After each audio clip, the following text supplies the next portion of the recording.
Shri Matre Namaha. Namaste everyone, welcome back to Zesty Nimbu. This is Sri Rekha. Today is the first day of Sharad Navratri, and let me take this opportunity to wish you all a very happy Navratris and Vijay Dashmi as well. These 9 days, these Sharad Navratris come during Sharad Ritu, which is autumn, in the Ashvija Masa, which is the month of Ashwin. So it is said that during these 9 days, there's a lot of conducive environment, lot of positive energy, and hence if you do Devi Upasana, yoga, meditation, anything, it will give you multiple benefits in the future. So for the next 9 days, I have decided to collaborate with another YouTuber, another artist. Her name is Shilpa Santosh. She is a trained Kuchipudi classical dancer. She has a YouTube channel called Kuchipudi Shilpa's World of Dance. Every day she will be performing on a shloka dedicated to the goddess, which is choreographed by her. And I will be telling you the meaning of that shloka and the avatara of the goddess for that particular day and a story from the Puranas.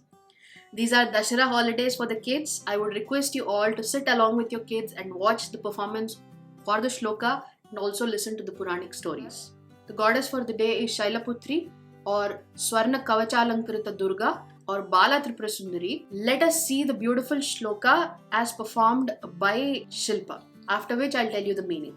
So let's see the shloka.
This beautiful shloka is from Lalita Sahasranamam.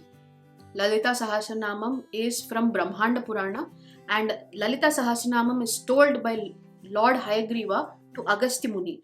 It's basically a samvada between Lord Hayagriva and Agastya Muni. So this is the first shloka from Lalita Sahasranamam. The meaning of this shloka is: meditate on that Ambika who has a body of the color of saffron and who has 3 graceful eyes, who has a crown filled with jewels, and who is adorned by the crescent moon, and who always has captivating smile, who has high and firm bust, who has wine-filled cup made of precious stones, and red flower in her hands, who forever is the ocean of peace, and who keeps her red feet on a jeweled platform. So meditate on that Ambika. That is the meaning of this beautiful shloka. So first avatara of the Devi is Shailaputri. So in Sri Sailam is actually a Jyotirlinga as well as a Shakti Pitha. The Shakti Pitha there is of Brahmarambika Devi. So during the Sharad Navratris, Brahmarambika Devi is decorated as Navadurgas. So the first avatara is of Shailaputri. Shailaputri is also mentioned in the northern part of India. And if you go to Kanakadurga temple in Vijayawada, the first avatara of the day for her in that particular temple is Swarna Kavachalankrita Durga. Basically having a golden armor to fight the enemies. And if you're doing at home, she is Bala Tripura Sundari. So basically a child. So that is the first avatara of the Devi, Shailaputri. Shailaputri is actually the daughter of Himavan.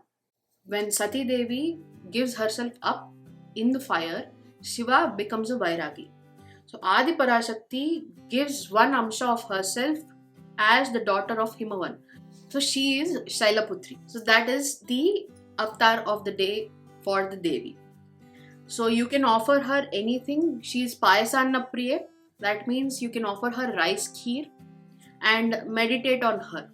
That is what you have to do every day for the next 9 days. So let's see a story from Devi Bhagavata. Right? The first story that we are going to discuss today is from Devi Bhagavata. So one day Agastya Muni and his wife Lopamudra go to Kailasha, and there they find Shanmukha, who is Kartikeya, who is Skanda, and he narrates to them the story of Devi Bhagavata. There are many stories, and he narrates one story from Devi Bhagavata. So one day, long back, in the family of Vaivaswata Manu, who is the 7th Manu, there was a king called Shraddha. Shraddhadeva's wife was Shraddha. For a very long time, they didn't have any kids. So when they go to their guru, he says that you do Putra Kameshti Yaga. And the king wants a boy, a male child. And the queen wanted a female child. So the person, the Rutvij who was doing the yajna, she tells the Rutvij, I want a girl child. And the Rutvij says the mantras related to the girl child. They get a girl child. The king is surprised. And he says, I wanted a boy. And now I've got a girl. They name the girl as Ila Devi. So they go to Vasishtha Muni, who is their guru, and Vasishtha again says that you perform the yajna again. This time the girl, Ila, changes into a boy, and his name is Sudyumna. So Sudyumna becomes a king eventually. And as he grows up, he gets the kingly duties. One fine day, he goes to the forest for hunting. Unknowingly, he enters a forest called Kumara. That Kumara forest is said to be a place where anybody who is a man enters that forest becomes a woman. Why is this? One day, Shiva and Parvati were engaged in amorous activities, and some rishis come to that forest wanting to have the darshan of the couple. Since they were involved in amorous activities, Parvati feels very embarrassed and shy when the rishis come across them. And the rishis go away from that place feeling embarrassed themselves, and Parvati is very unhappy and very hurt with this incident. Shiva says that whoever comes into this forest will become a female, and since then that is the curse for any male who enters that forest. Kumara forest, Kumaravana. Unknowingly, Sudyumna goes to that forest and becomes a female, and he becomes Ila again, Ila Devi. She starts roaming in that forest. Chandra and Tara have a son called Buddha. So that Buddha is also in that nearby forest. Buddha and Ila fall in love, and they have a child called Pururava. So if I go a little further into this, then you will understand that this is the starting of Chandra Vamsha, where ultimately it goes till Janmejaya. That means all the Pandavas, Kauravas, Bhishma, all these people come from the Chandra Vamsha only. That is the lineage of Chandra Vamsha. It starts with Chandra and Tara, Buddha. Buddha falls in love with Ila. They have a Gandharva style marriage. So what is Gandharva style marriage? You can check out the link above, where I've spoken this along with my grandmother in a podcast. So they have a Gandharva style marriage, and Pururava is born to them. But Buddha leaves Pururava and he goes away, and Ila is left with Pururava. Then again Ila goes to Vasishtha Maharshi, and she says, what is this? I can't be like this. Then Vasishtha prays to Shiva, and Shiva says that alternate month she can be Ila, and the next month he'll become Sudyumna. So this way Shiva agrees to modify that curse. So Sudyumna goes back to his palace. Every alternate month he starts ruling, and the alternate month when he becomes a female, Ila, he goes into his chambers. So the subjects are very unhappy, and they start complaining. And after this, Pururava also grows up, and Sudyumna gives away the realms of the kingdom to Pururava, and he goes away into the forest. And there he starts praying to the goddess Devi, and Devi is very happy with his penance, and she says that whatever you have done is great. She gives him moksha. So this is what Skanda tells Agastya Muni and Lopamudra.